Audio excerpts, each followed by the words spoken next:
I often go to sort of conferences and various other sort of, heads of procurement things and with lots of people in the private sector. And we've got the same challenges. There's the same tensions. It's just that ours is in a very, very politicized and regulated environment, which actually makes it a more interesting challenge because, it can be slightly easier to take risks. I know you've got shareholders and everything, but it can be slightly easier to take risks in that sort of private sector environment and really drive and get those outcomes and push forward. It's actually quite difficult to work in the public sector, but for people that want that challenge, it's huge in scope, and we work on some fascinating things. Powering Procurement podcast is brought to you by Atomis, source to contract software designed to save you time and money. Hello and welcome to Powering Procurement, a podcast by Atomis, where we unpack the world of procurement and supply chain management with the help of industry leaders. I'm your host, Sian Lloyd, and this is our resident expert, Gareth Burch. Hi, after 20 years in procurement, I may be billed as an expert, but believe me, I'm here to learn too. Each episode, together with our expert guests, we'll dive into specific challenges and opportunities facing the procurement industry today. And we'll explore easy wins and longer-term strategies to help you rise to the challenge of driving value through your work while showcasing the power of procurement. So let's get going. Hello and welcome to Powering Procurement, a podcast series from Atomis. Our guest today is Lindsay Maguire, Deputy Director for Procurement Reform at the UK Cabinet Office. In this role, Lindsay is leading the implementation of the Procurement Act across central government. Her responsibilities and background include ensuring the effective rollout of the Procurement Act 2023 across public sector bodies and advocating for and embedding social value in procurement, shifting evaluation from MEET, most economically advantageous tender, to MAT, most advantageous tender, prioritising longer-term value, including environmental and community impact. Lindsay has played a pivotal role in shaping the UK's new procurement legislation post-Brexit, contributing to a creation of a central transparency platform which will allow citizens, suppliers and public bodies to access vital information how public contracts are awarded and managed. Welcome, Lindsay. Hello. Hi, Gareth. Hi, Sian. Hi, it's lovely to meet you, Lindsay. Really looking forward to our conversation. But we're going to start at the beginning, really, because we always like to find out a little bit about our guests before we delve any deeper. So it'd be great to hear a bit about your background and your journey, really, into procurement. Yes, absolutely. Thank you. So I have a slight little bit of a secret, which I don't tell lots of people given the scope of my role. But I haven't actually done that much procurement. I've done a bit, but I'm actually a commercial specialist, and my background is working on huge infrastructure programs in industry. So I've worked on some major projects around the world, and that was really about understanding the parameters of legislation, contracts, negotiating, and working through deals. And I'm a big believer in effective collaboration through that process as well. So what brought me to government was at the start of the government commercial organisation back in 2016. There was a real push to move procurement as a function away from being purely a tactical back office function into something which was big, strategic, important, an enabler for the delivery of policy, meeting all of those big ticket expectations. So I moved into government in 2016, initially leading on labour market programmes within DWP, Department for Work and Pensions.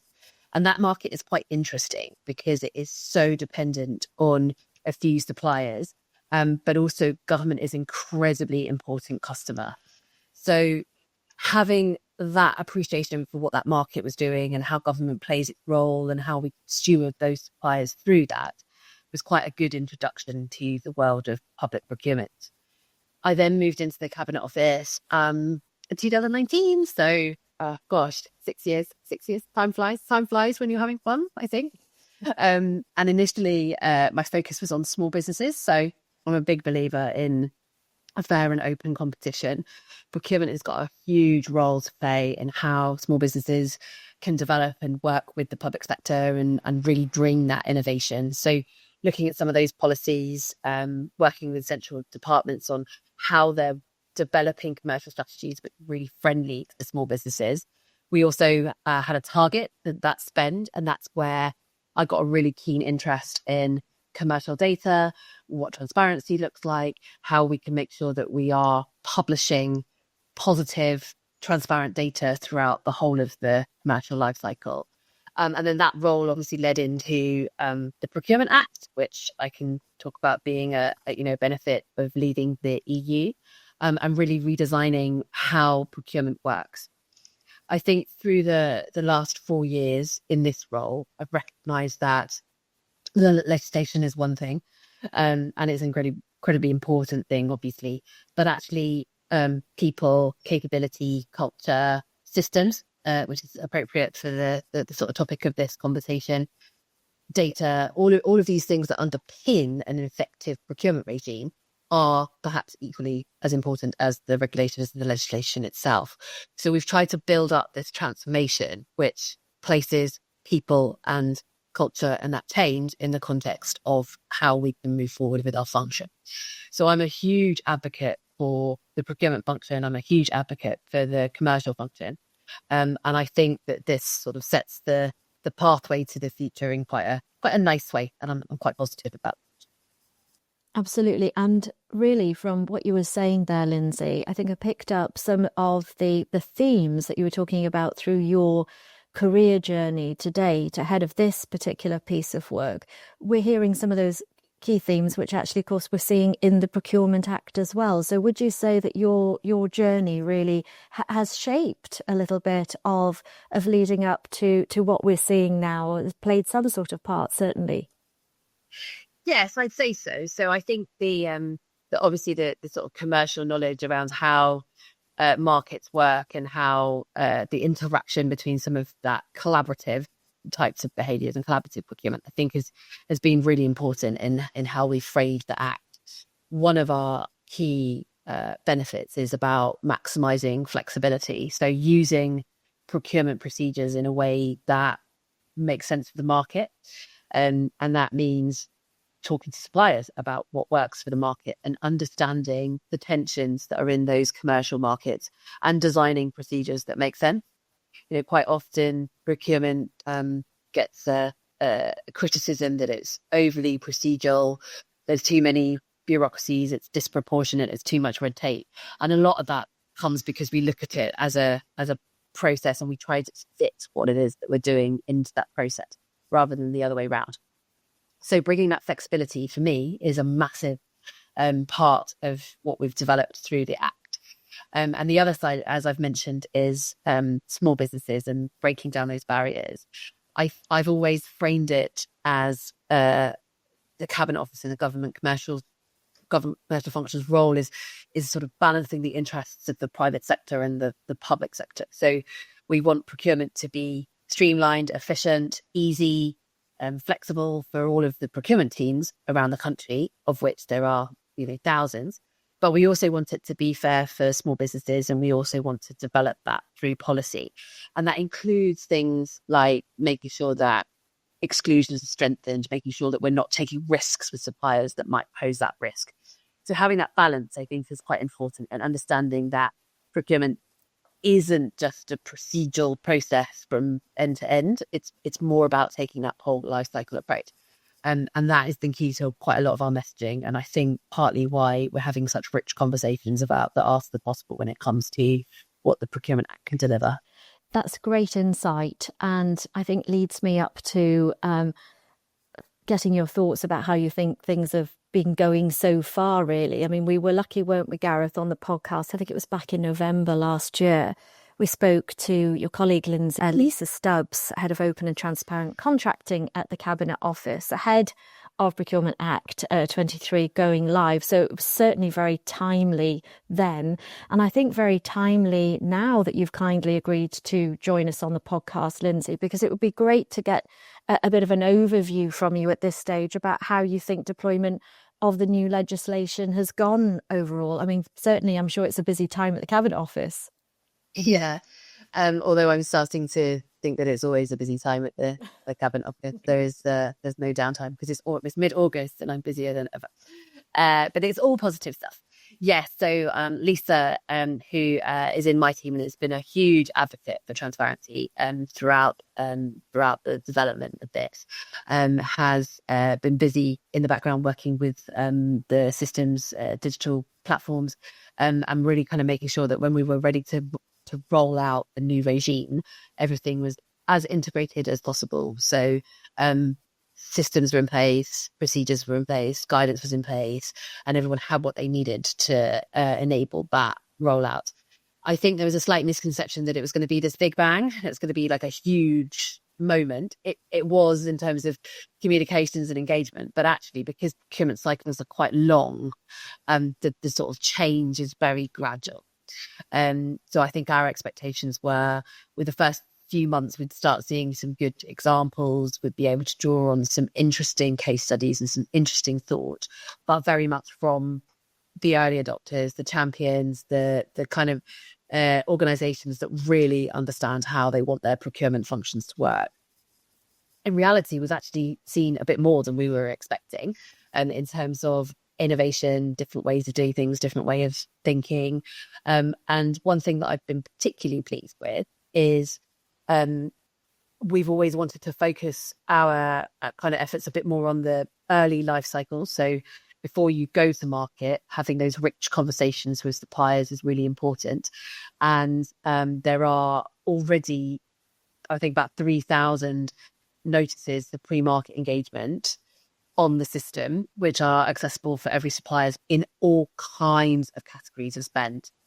And for me, that's really important because that means that procurement teams are not only thinking about what that pre-market engagement looks like, but they are also publishing that in a very transparent and open and standardized way, so that if suppliers are interested, they can go in and they can follow opportunities and they can look at what that means and they actually have their voice heard as part of those engagement sessions.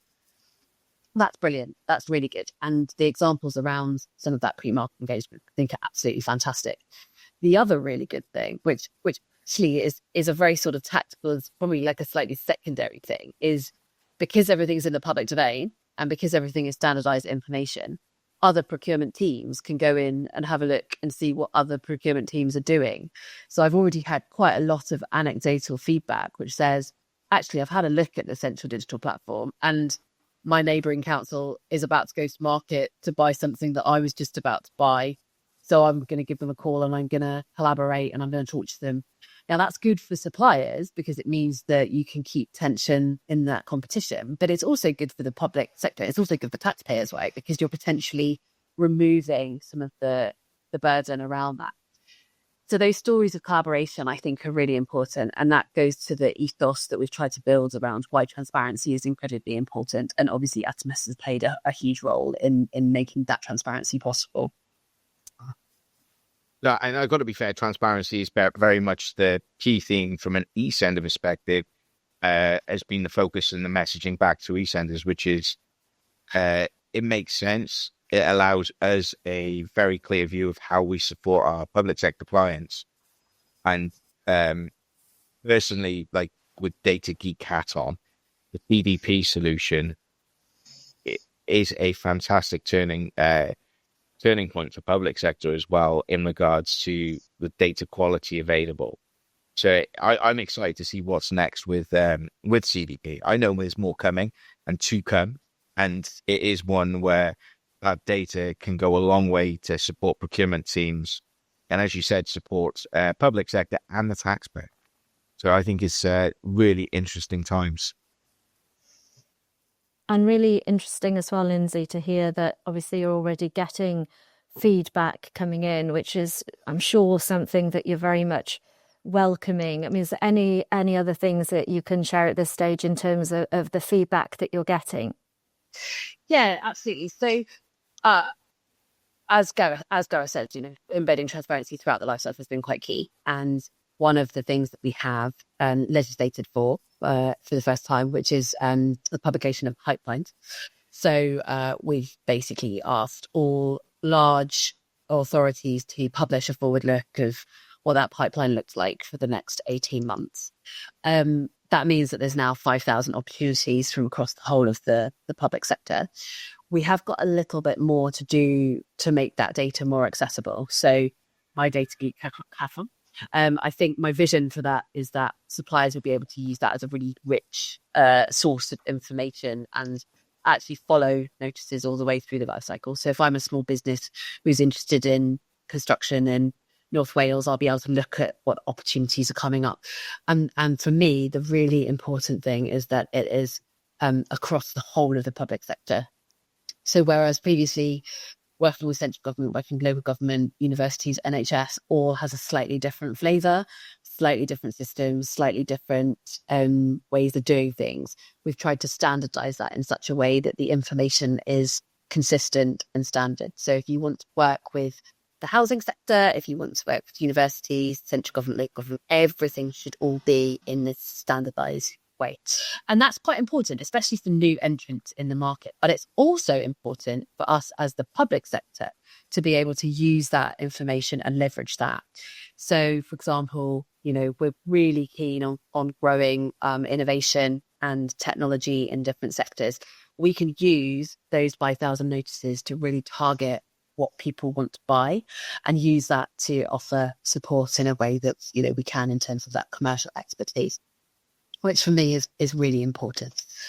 The other big thing which I'm excited about is less about the transparency, although there is an element to that because things are in the public domain, is how people are choosing to use the new flexibility. And I think we've had a bit of a tendency, certainly within our team, to look at the big, shiny, exciting 100 million plus projects and look at how they're working through. And there's been really, really brilliant examples, especially in terms of how people are using that market intelligence to develop solutions. So rather than saying, here's a specification, I want X, Y, Z on, this date, that's all part of the procurement process now. So actually, I'm going to work with my suppliers to work out what X, Y, Z actually is. That's going to eventually give better outcomes for the taxpayer. But it's not just the big sort of shiny, exciting infrastructure project. It's also quite sort of day-to-day tactical things. So, for example, one of my favourite examples is a local council who are letting a framework for tree surgery. And instead of requiring pages and pages of information to be submitted and written submissions, they've invited everyone in to do a 45-minute test because you care if they can cut down the tree. Like it's not necessarily about the time spent doing the bid, it's actually about getting the outcome that you need from those suppliers. And it's that kind of thinking that I think will mean that we can shift a bit in terms of how things are proportionate when we're doing procurement. That's really great. The other thing that we're starting to see is some KPIs, some key performance indicators. And this is one of the things that's going to be coming up later on in the year, where it's not just about letting the contract. It's not just about engaging with the market. It's also about how we manage that contract to completion. And one thing we've always really focused on over the last few years is getting that contract management right. So we're starting to see authorities publish what their key performance indicators are. And then from October, we're going to be asking them to publish, what the performance is against them. So if you're a supplier and if you're working for the public sector and if you are not performing, then there is a risk that you would actually have that kind of open in the public domain. Now, that's a huge incentive and it's good procurement and it means that we'll be able to get a lot more data. And as Gareth said, there's lots of exciting things to come around how we structure that and how we make the central digital platform and all of the data accessible in such a way that it will give you some really good insight. And just delving a little bit more into the supplier base, Lindsay, I mean, you've spoken about how important you think it is that SMEs have access to public procurement. Why is that so important? So we spend a lot of money. So public procurement is about £385 billion a year. So essentially, it's kind of an industry in itself, really.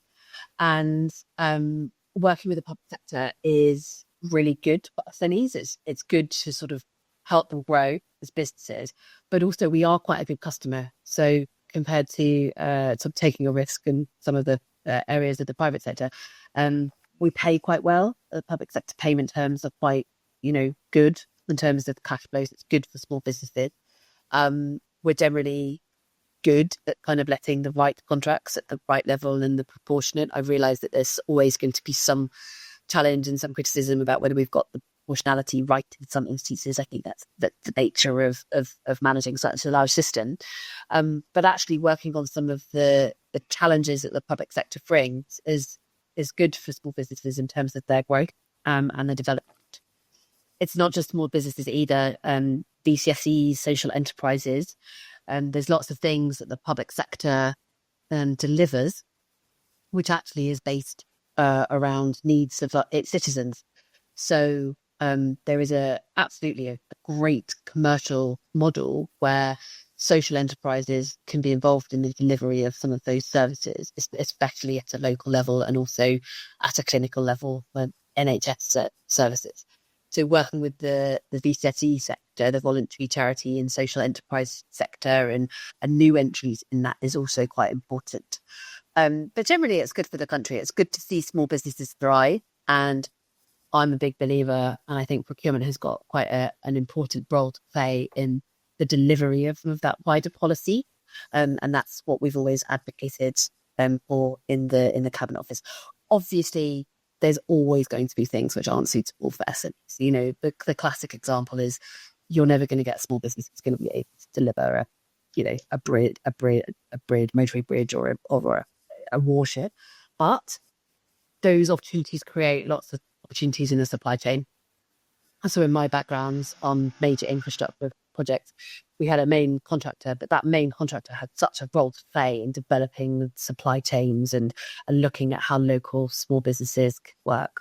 And there's some sectors which do that brilliantly. And I think it's right that government advocates for the sort of infrastructure around the kind of small business development.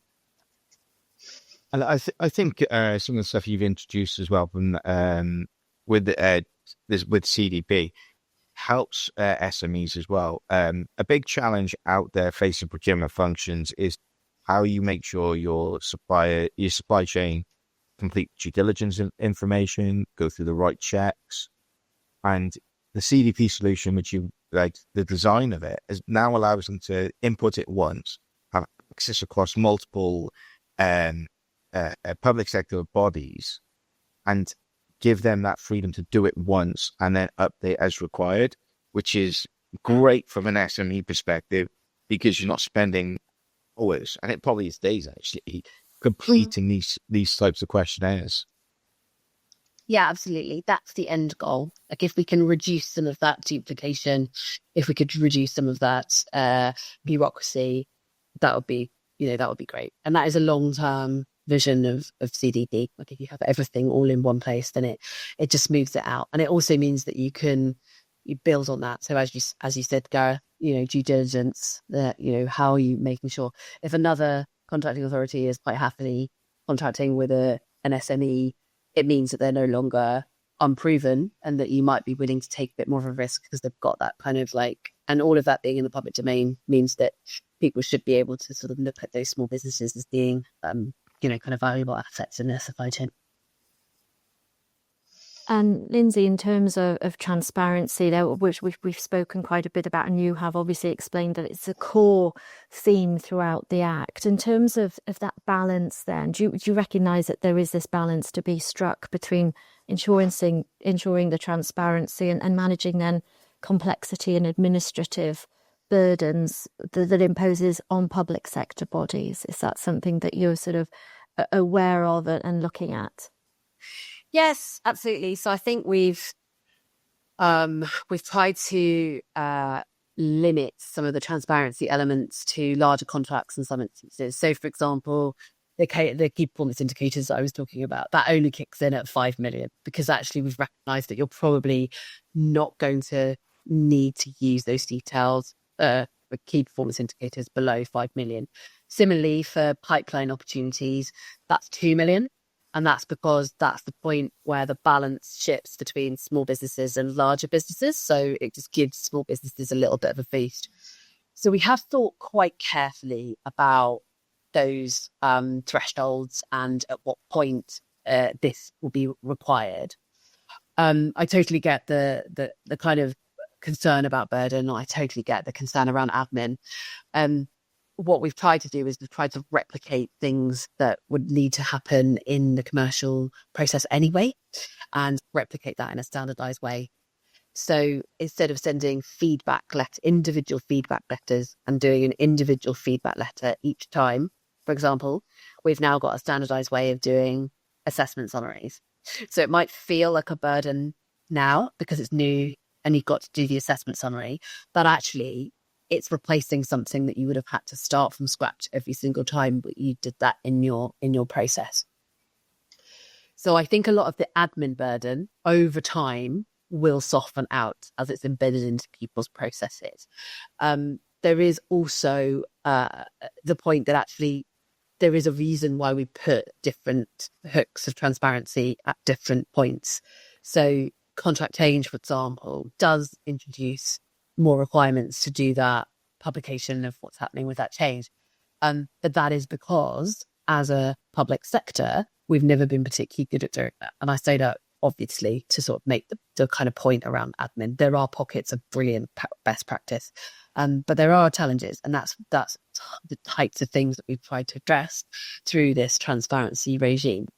And a lot of that is done in mind with standardization, working with suppliers, making sure everything is better visible. And I do think over time, once it kind of gets embedded, it will become a fairly standard part of the procurement process. I've also had, quite a bit of feedback that actually this is all stuff that we do already. It's just that we don't publish it. And my challenge on that, and I do get this is a fine balance, is if we're spending taxpayers' money, we should be confident enough to put that in the public domain. So if the burden is just about that additional step to publish it, then that's how we kind of drive that improvement and drive that confidence in how people have made those decisions. So there is a definite balance, and it is quite tricky and quite complicated. I think the sell and the real benefit behind a lot of this transparency, we haven't quite seen yet either, but it is coming. As Gareth said, as we build on the central digital platform, we're essentially going to have a whole data lake of information, and from that information, you'll be able to look at commercial trends, look at pricing. It will be very easy to go in and see if you're overpaying for services in a way that it's never been done previously.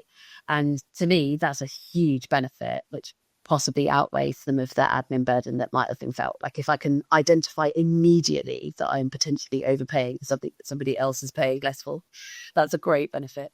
But also using things like, the kind of data to hand to make those connections between different sectors and markets. So if you're going to do something in construction, but you realise that your local university is about to do the same thing, then it doesn't make sense to go out at the same time because you might be increasing your own prices. There's lots of ways of using this data in a really sophisticated way that I am so excited for, because I think it's going to really be able to deliver a lot of that commercial insight. It's just that we're not quite there yet because we haven't got enough data to sort of thought that stuff, but it will come, and it will be a huge benefit for anyone that really wants to understand the markets and the data that they're working through with their suppliers.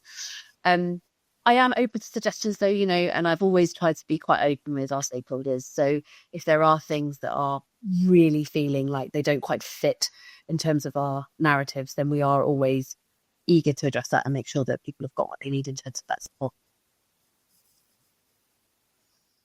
And it's great to have you on the podcast at this stage. I think, Gareth, it would be lovely to speak to Lindsay again, Ms. in another 6 months' time, wouldn't it? Because to see how things are going further and how the story, the impact develops. Because, I'd love to sort of ask you now what legacy really, Lindsay, you hope that the Procurement Act will leave, perhaps going forward even 10 years. But I guess even we don't want to perhaps look that far forward even. It'd be great to have your thoughts about what you'd like to see in the next year, really.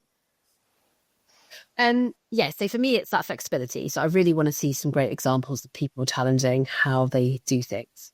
And that includes taking a bit of risk, and it includes, you know, potentially entering into an area which might be a little bit uncomfortable if it means doing something completely different and being the first people to do that. I totally get this because this is human nature, but there is a little bit of a reticence to see, oh, let's wait and see what happens. So quite a few people have sort of said to me, I'm just waiting to see how it goes, what other people do, how that gets developed. And as I said, we've got some real champions who have like gone head straight in on some of the stuff. But if everyone else waits for what's going to happen, we're not going to get that change.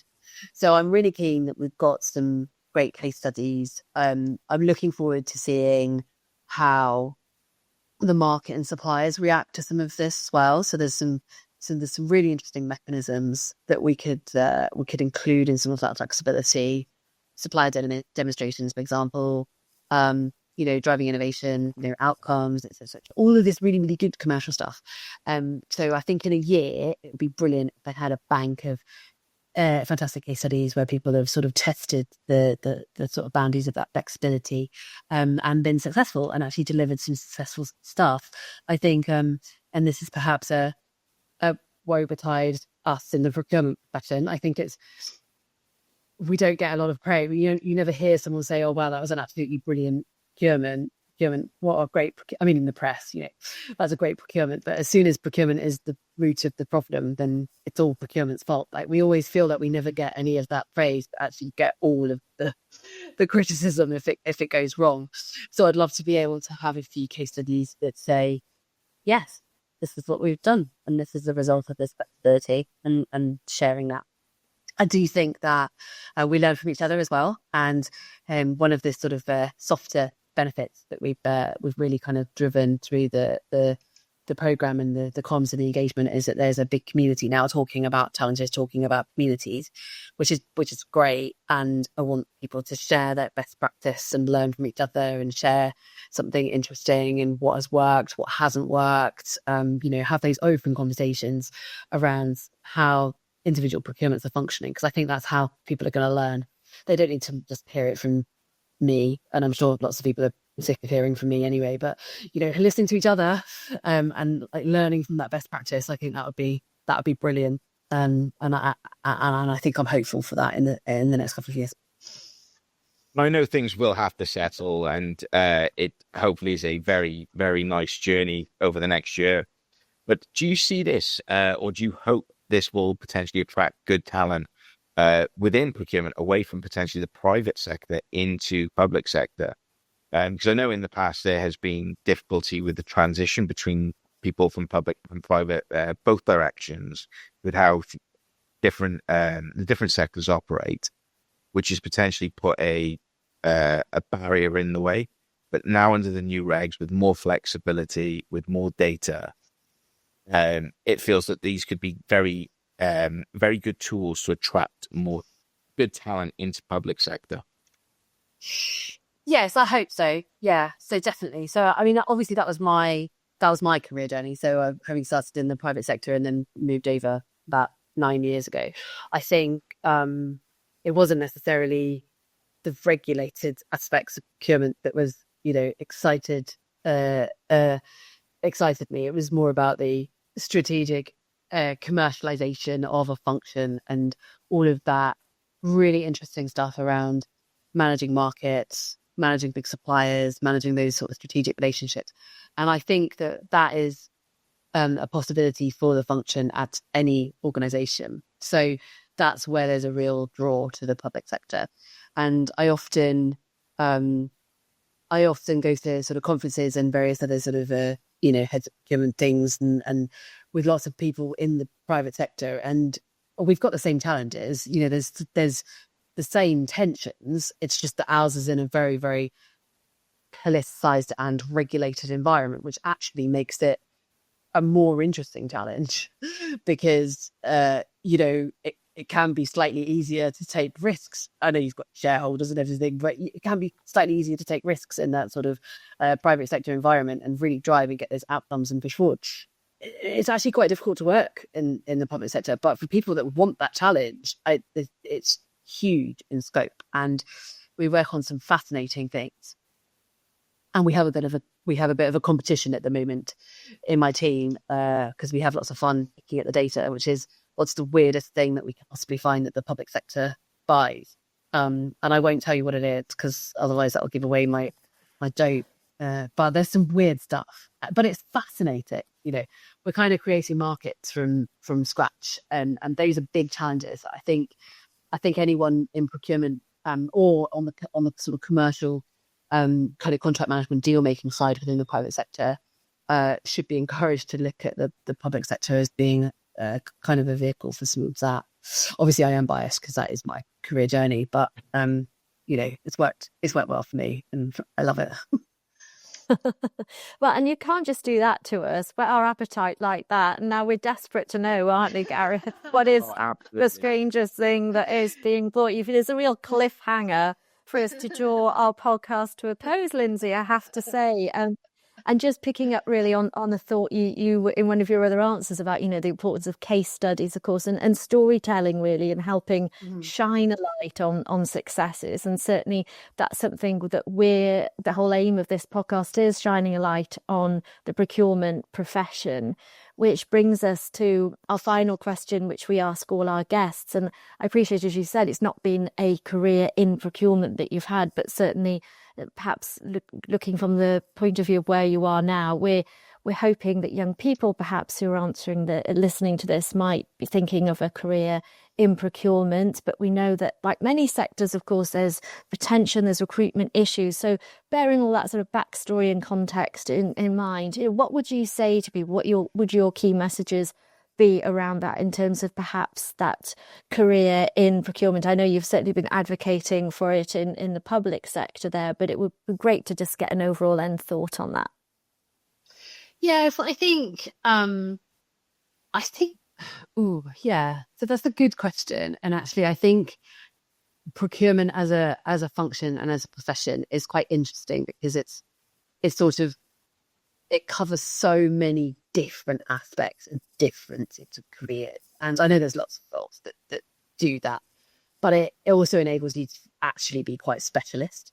So it's quite interesting. So I've never seen myself as being a specialist throughout my career, despite the fact that I am actually a specialist, and I am like a specialist in sort of procurement policy and driving that forward. But because it's so broad, it touches on so many different skills. So the financial skills, for example, that is huge. So if you've got that basis of being able to look at the finances of a deal and work with suppliers to negotiate those finances, that's a massive skill, which is so transferable and so interesting. But also the people side of things. Like a lot of my work in both the public sector and the private sector, it's not actually been about the contract. It's about, lawyers might disagree, but it's actually been about the relationships, about the people. It's about working out where the powers lie, working out hierarchies, working out different perspectives, working out how to collaborate, all of that kind of really big stuff. And that's a huge skill as well. And there's not many professions that kind of place that like very sort of at the centre of what it does. But on the other side, it's regulated and it's important. And if it goes wrong, it can go really wrong in terms of driving some very negative and challenging and difficult behaviours in some quite high profile cases. So having that attention to detail and the tenacity to sort of work through that legislative procedural process, dotting the I's, crossing the T's thing is also quite important. So it sort of uses both sides of your brain. And I think it's never at the forefront of people kind of leaving university, never go, I really want to enter kind of procurement. But we have got something quite interesting there, which for the right people can get really stuck in and create these roles. And we're also really, really keen on those new ideas and getting new people into those procurement apprentices and procurement, assistant procurement positions is brilliant, because you get to touch that sort of an array of things. So I'm a huge advocate, and I'm really keen to sort of learn. We can do more on that. So maybe this podcast, shining a light on some of that is absolutely fantastic. take forward all of those ideas. It'd be brilliant. Oh, thank you so much, Lindsay. It's been fascinating talking to you today. I mean, so insightful, hasn't it, Gareth? I've certainly learned a lot, and we really do hope that you can come back and join us on the podcast at a later date as well. And to those people listening, if you've enjoyed this podcast, don't forget to check out our other ones as well. But that's all for now. Bye-bye. That wraps up this episode of Powering Procurement. We hope you enjoyed that as much as we did. Visit our website at atomis.co.uk or follow us on LinkedIn to continue the conversation. Remember to subscribe on YouTube and follow us on Spotify, Apple Podcasts, or wherever you choose to listen. Thanks for joining us, and see you next time on Powering Procurement.